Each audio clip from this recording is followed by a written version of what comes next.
St Columba. St Columba was born in Ireland in 521 AD in County Donegal. He was of royal descent, and his parents gave him the name Columcille, which means Dove of the Church. Before Columba's birth, there had been a prophecy that a child would be born in Ireland that would spread the message of the Christian Church to the pagan lands beyond the shores of Ireland. And this is exactly what Columba went on to do. His family made sure he received the best education in the study of Latin and theology, and he grew into an intelligent and influential young man. Coming from a family of warriors, Columba also grew into a very strong man with a striking figure and a powerful build. He had a full and melodious voice. In fact, he wrote over 300 songs and hymns in his lifetime. Apparently, his voice was so strong that he could be heard from one hilltop to another. So you can imagine his sermons when he later became a priest. In fact, it was said that sometimes he wore armor during his sermons, in case he had to fight to prove his point. There were some reactions against him over time, and for this reason, in the year 563 AD, Columba was sent across the seas to Scotland.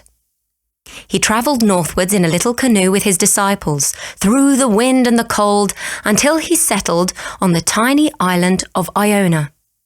He chose it because he could not see his native land from there and risk getting homesick. He founded his monastery in Iona and turned it into a school for missionaries, and soon the Christian message was spreading like wildfire among the Picts who lived in the surrounding areas. Columba impressed them with his fearlessness, his prophetic ability, and his miracles. Many miracles have been recorded. One of them was about his encounter with a sea monster in the River Ness. At the time, the people of Scotland lived in mortal fear of this beast, so Columba instructed one of his disciples to swim across the river.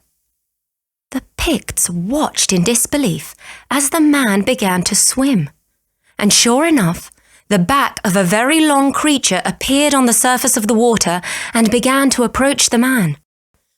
When it was a spear's length away from the disciple, St. Columba raised his arm and made the sign of the cross over the water and said, "In the name of Christ, go no further.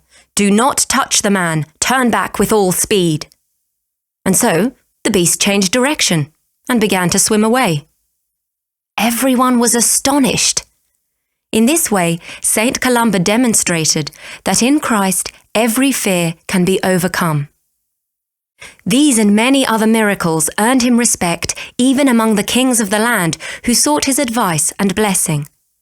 And over the years, Iona became a place of pilgrimage, and churches, colleges, monasteries, schools, pipe bands have been named after him. And hymns dedicated to him are sung throughout the world.